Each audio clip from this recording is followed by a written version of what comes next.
Hey, what's going on guys, I'm Primal Liquid and welcome back to another episode of Preparing for Black Ops 2. Much like the other episode, we're going to have a topic about the weapon classes for now. And today's weapon class is of course going to be the SMGs, or submachine guns as some people prefer to call them. So the first thing I want to say is, as we've seen in pretty much every other COD, SMGs have been grossly overpowered. Well, not all SMGs, but there's always been one SMG in every COD that's been like completely dominant over almost every other weapon in the game. I mean, COD 4, you've got the MP5, World at War, which, as I said yesterday, I've been playing quite a lot lately, and that's got the MP40. I mean, the MP40 alone is a gun that can, like, 2 or 3 shot someone across the map with stopping power. So that's, like, the MP40 with drum mag is completely and utterly grossly overpowered, like, on its own. And then, like, from Modern Warfare 2, we had the UMP. I'm fairly sure that I actually got a, like, nerf patch sooner or later.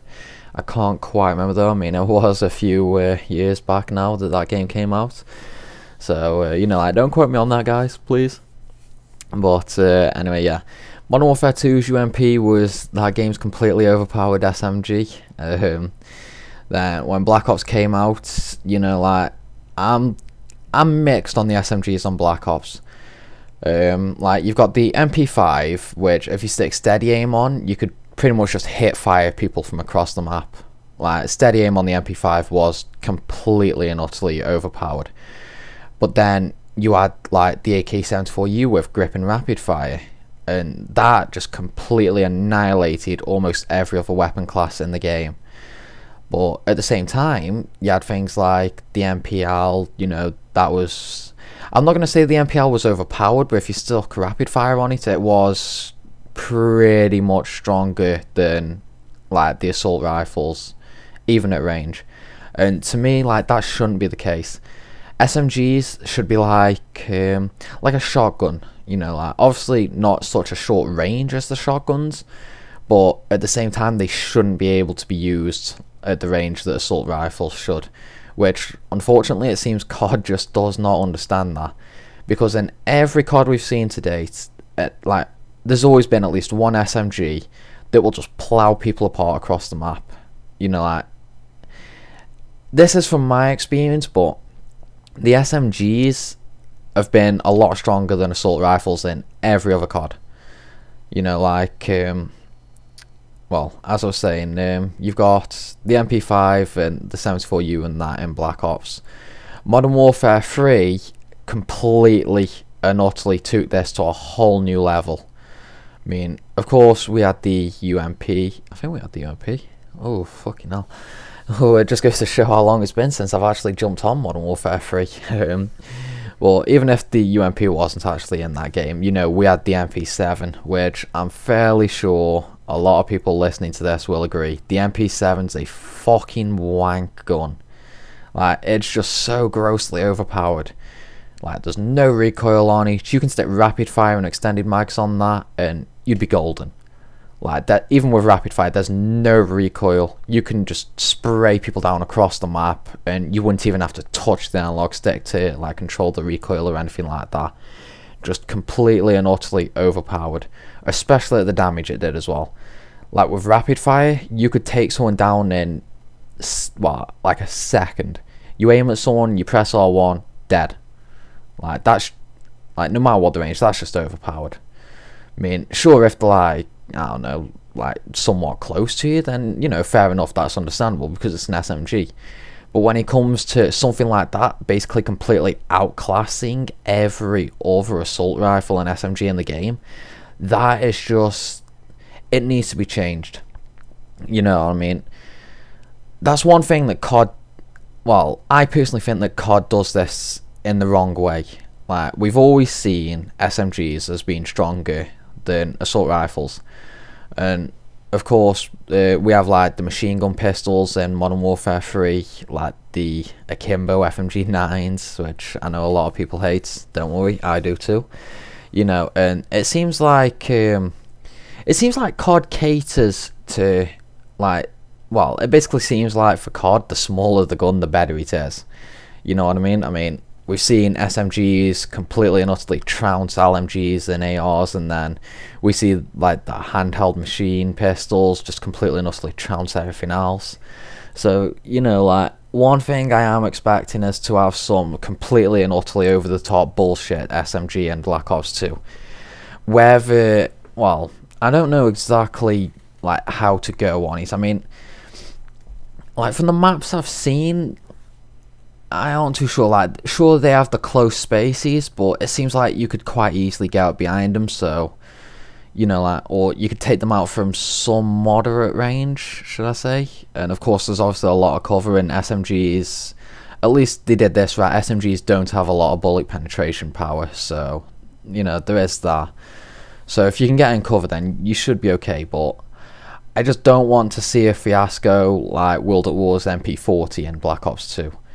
Now, the reason I say that is I know a lot of people, well, a lot of COD players started on COD 4, but at the same time, like, obviously that was quite a while ago now. I think it was actually about 6 years ago that COD 4 came out. So obviously that was 5 years for World at War and 4 years for Modern Warfare 2. Now, a lot of other COD players started on Modern Warfare 2. It's like, actually quite a few of the Primal members only started on Modern Warfare 2. So, you know, like, it just goes to show that even with age, some can start on like the newer CODs. So I'm just going to quickly talk about World at War for a bit. The MP40 in particular. It was SMG you unlocked at level 10. And once you got 150 kills with it, you unlock the drum mag, which pretty much, well, I'd say tripled or almost like quadrupled the ammo capacity of it.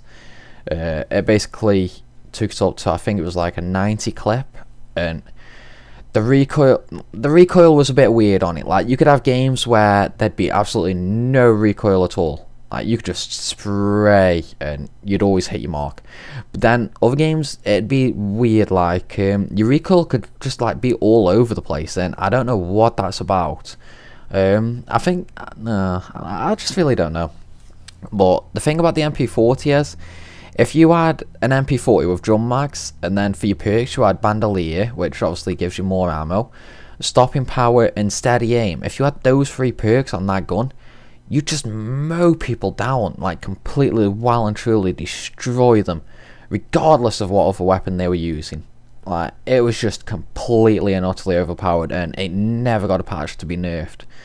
I mean, obviously I've been playing a lot of World at War, like I said earlier, and the amount of times, like, I've killed people across the map in 2 or 3 bullets, you know, it's just absolutely absurd. And to me, SMGs should not be able to do that at all. Like, at that range, it should be like a handgun shot damage, you know, like really low damage over that sort of distance. But no, it's still like really, really high damage, and that's one thing that I do not want to see in Black Ops 2. An SMG with such an absurdly high damage output at that kind of range, with that kind of clip capacity, and of course unlocked so early on. So obviously, if you play World at War, you do see a lot of MP40 users. Well, you saw them quite a lot back when the game was like fresh out, so to say. So like, I suppose, oh, excuse me, like just after Modern Warfare 2 came, well, just before Modern Warfare 2 came out, and I suppose just after Modern Warfare 2 came out, when there was still obviously like a really big player base playing World at War, the amount of MP40 users was really quite high. So, you know, like, that was a thing that it was quite annoying back then, but now a lot of people seem to be focusing on the single shot weapons, or the like the snipers, because obviously sniping's got really big over the past couple of years, so you don't really see them that much now, but when you do, they are really quite annoying. Like, if you take a look at the AK-74U on Black Ops 2, now that's only got a 20 clip. Now if you, right, let's just speak hypothetically here. If you had an AK-74U on Black Ops that did even more damage than it normally does, with like a really big clip on, so you could pretty much just hold R1 for quite a while and still not have to worry about reloading, and then like being able to hit fire at really long range and just mow people down in like 2 or 3 shots, no matter what the distance, then like even though the 74U already got a really big amount of hate, it's definitely like it would definitely get a lot more. But you know, that's basically my thoughts on that. And to touch up on the very last thing I want to talk about, it's, as I was saying before, on MW3 we had the MP7, and I'm sure a lot of you know that is making its return to Black Ops 2. So one thing that I personally hope that Treyarch implement is no rapid fire for it, or seriously downgrade the damage it does at distance, because Modern Warfare 3, they've really fucked up on that in my eyes. But you know, oh well, beggars can't be choosers, I suppose. But well, anyway guys, this video is kind of wrapping up now, so I'm Xdot at Primal Liquid. Please drop a like and comment on what you thought about the video and your views for Black Ops 2 SMGs, and peace out.